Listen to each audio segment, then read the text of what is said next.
Now we're going to talk about after you install. First off, after you install, you can look closely and see if there's any alignment problems. It is okay to lift the film and reinstall it. You really do want to try to avoid this if possible after the installation. So if it is necessary, it's okay to do that. It's not going to ruin the film, but try to make sure the alignment is right during the installation. If you see a speck, again, it's okay to lift it, get that speck out and reinstall it. That's not going to affect how the film protects your car. Second, there is going to still be some moisture under the film. Now, it's just like window tint. That moisture is just going to evaporate over the next few days. So don't poke or push any of the bubbles. Now, there's a difference between having water moisture or moisture that has air trapped in it. So here's a picture that we're going to show you that kind of shows the difference. Now, the moisture is going to evaporate, the air won't. So if you really do see an air pocket, you do need to lift it up and alleviate that air pocket and reinstall it right away. Next, we always encourage every single piece of film to, after about 30 minutes, you want to warm all the edges and make sure that they're properly adhered to the paint. This is very important, so we're going to cut to the video of how to do that properly. And now we're going to demonstrate what it means to warm your edges and press them down. Now Norm's going to point to this edge and you see that it's actually lifted. It looks white against the black B-pillar. That means the film is not actually stuck down. So we're going to use a heat gun on a very low setting. You can, if you don't have a heat gun, you can use a blow dryer on high heat, low speed, and you're going to wrap your thumb with the microfiber again, and you're just going to gently warm it. Gently warm the edge of the film. You don't want to melt it, you just want to warm it. It's almost like you're drying it a little bit. And it might take 1 or 2 tries. Just work your way along. Make sure those edges are really, really sealed down. Because it's those edges, if they're not sealed properly, they can collect dirt over time.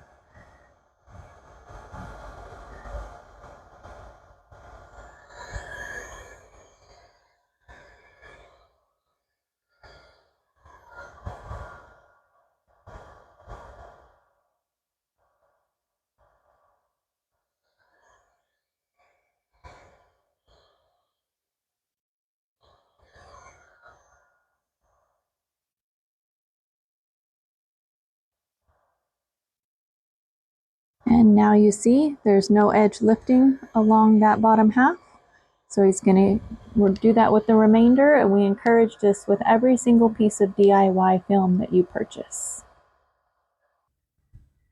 Now that you've seen that video, the important reason for that is that if any of the edges are just slightly lifted and they're not actually adhered to the paint, dirt is going to collect under the film.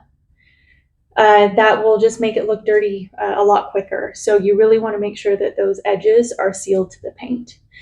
Next, we're going to talk about how to care for the film. Please only use car washing products. There's way too many to list, but if it's meant for a car, it should be safe for the film. You always want to keep those edges of the film clean. Now, the biggest suggestion that we have for doing that is to keep those edges waxed. Basically, when the film is cut, it's film and adhesive.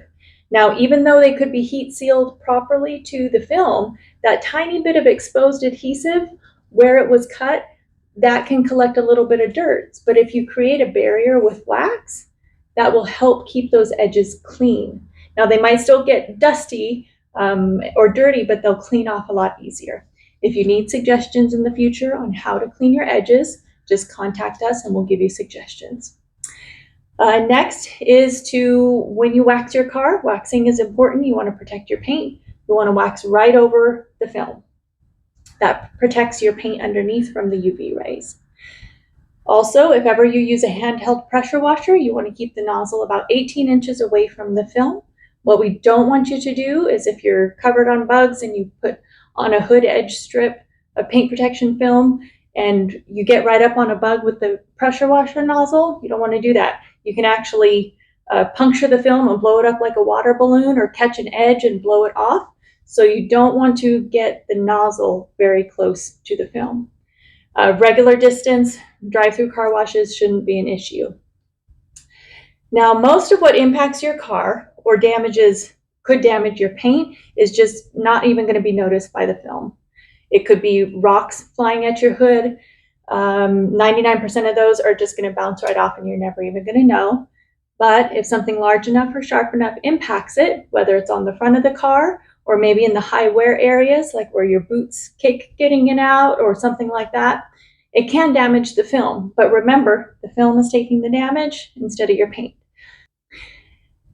And finally, we encourage you to watch the video of what is paint protection film. It's a lot more detailed of potential wear and tear, how long the film lasts, when to remove it and replace it, things like that. So that's an important video to watch as well.